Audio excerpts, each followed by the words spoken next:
Hey guys, what's up? My name is Jesse Hughes. As always, before we begin, don't forget to smash that like button and hit subscribe so that you don't miss out on the amazing content that I've got planned out for this channel. As many of you may know, the Supreme Court traditionally releases some of its bigger decisions in the month of June, and this year was no different. On June 17th, the court handed down a stunning 9-0 decision on the case Fulton versus the City of Philadelphia.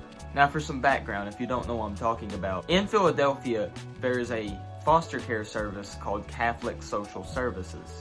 And as the name implies, it is a deeply religious Catholic institution. One of its convictions is that marriage is between a man and a woman, a conviction that many Christians share. Because of this conviction, the service refuses to certify same-sex couples as potential foster parents for the children that go through its services.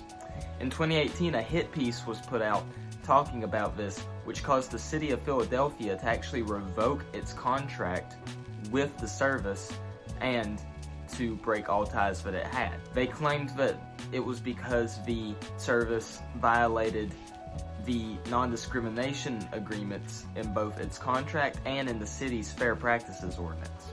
Now, the case went up to the Supreme Court. On the way up, it passed through the District Court and the Court of Appeals, both of which sided with the City of Philadelphia, citing a case called Employment Division versus Smith, a 1990 case that we will actually get into in just a moment. The Supreme Court, on the other hand, disagreed with both the district and the federal courts, siding with saying that the institution had a right to let its practices be guided by its religious beliefs, with Chief Justice John Roberts handing down the final decision. Now, if you're anything like me, you would be very surprised by the fact that it was a 9-0 decision, especially on a topic involving the LGBTQ community and religious liberty. Usually in these kinds of issues, the woke mob is powerful enough to silence any opposition.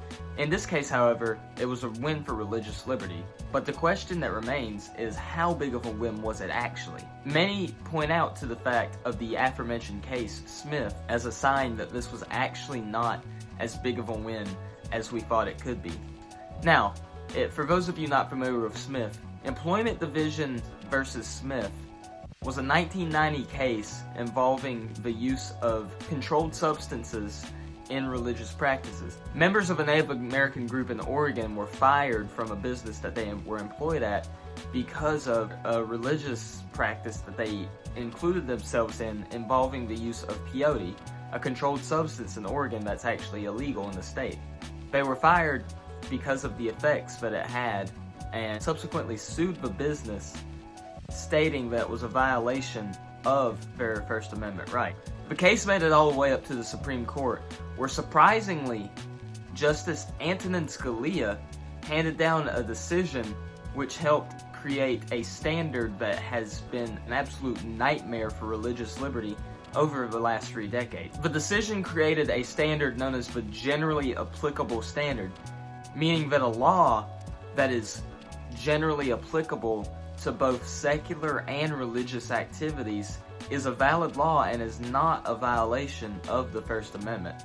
Now, many conservatives, including some on the Supreme Court, believe that this decision should have been overturned in the Fulton case. Justice Samuel Alito actually wrote a 72-page opinion in the case, arguing for why the Smith decision should have been revoked. In his opinion, he writes, "One of the questions we accepted for review is whether Employment Division versus Smith should be revisited. We should confront that question. Regrettably, the court declines to do so. Instead, it reverses based on what appears to be likely to be short-lived feature of the city's standard annual contract with foster care agencies. This decision might as well be written on the dissolving paper sold in magic shops. The city has been adamant about pressuring CSS to give in, and if the city wants to get around today's decision, it can simply eliminate the never-used exemption hour. If it does that, then viola, today's decision will vanish, and the parties will be back where they started. The city will claim that it's protected by Smith, CSS will argue that Smith should be overruled, the lower courts bound by Smith will reject that argument, and the CSS will file a new petition in this court challenging Smith. What's the point of going around in this circle? Not only is the court's decision unlikely to resolve the present dispute, but also provides no guidance regarding similar controversies in other jurisdictions. Basically, this case is going to do nothing but keep going around in circles and causing new problems, not only for Catholic social services, but for other religious entities and institutions in the world. Pastor Al Mohler, an SBC pastor and the president of the flagship Southern Baptist Theological Seminary, pointed this exact argument out in his daily podcast, The Briefing. I'll play a clip of what he said here. A case coming in similar principles but in different facts could make its way through the courts once again. We can have other cities say, yes, but our policies don't meet these exact facts, and thus we are within the Constitution. The Smith decision must be overturned eventually if we are to have any assurance of the continuation of religious liberty, and in particular of the Free Exercise Clause in the United States. As long as we keep going based on the Smith standard, religious liberty is going to remain at risk. Any new decision that gets handed down, it's going to be the same old adage of rules for thee, but not for me. Any city can look at the set of facts that happened in Fulton and say, okay, just alter the facts a bit, and maybe we could have a victory. And what happens when the day comes that a case comes to the court that the court rules in a different way than it did on Thursday and drastically alters the landscape of religious liberty in the nation? What shall we do when that happens? Instead of waiting around to find out, we need to keep pressuring the Supreme Court to overturn the disastrous Smith decision the next time that they get the opportunity. The votes are there. The only reason it didn't happen this time is because Chief Justice Roberts wanted to get as many 9-0 decisions as he could out the door of the court during his tenure as Chief Justice. And that means compromising certain things for both sides. The Supreme Court already has a 6-3 majority, and even if Roberts sided with the liberals, that would still be 5-4. What that means is that Roberts has no ground whatsoever to stand on, and that even if we forsake the unity of a 9-0 decision for something as vital as overturning Smith, it's a well worth it proposition. Unity and compromise are good in certain circumstances, but not when the entirety of the First Amendment and our religious liberty protections in this nation are at stake. The only way that those are going to be protected is by overturning Smith and by instituting new policies on which to look at religious liberty that go by the text of the First Amendment itself.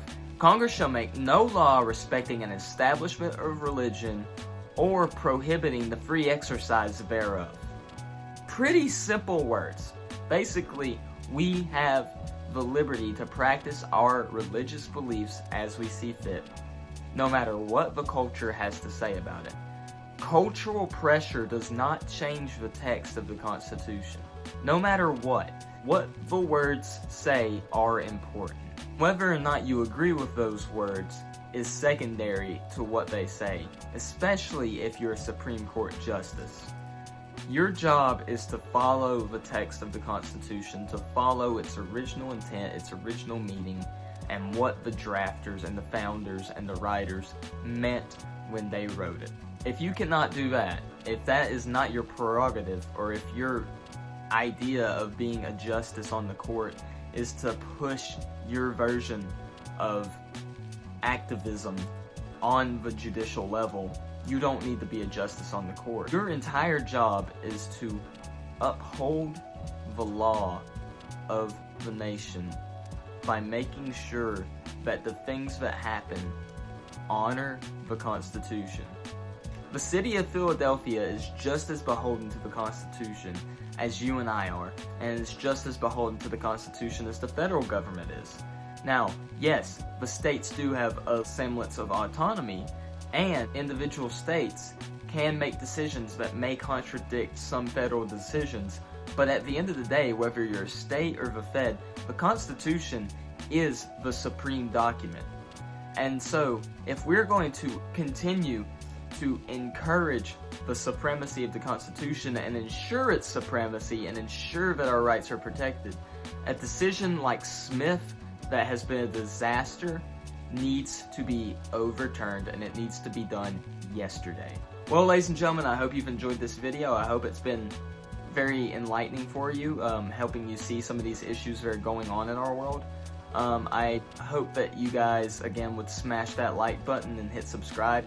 Make sure you turn on notifications so you don't miss anything that we do. And I pray that you guys have a great day. God bless.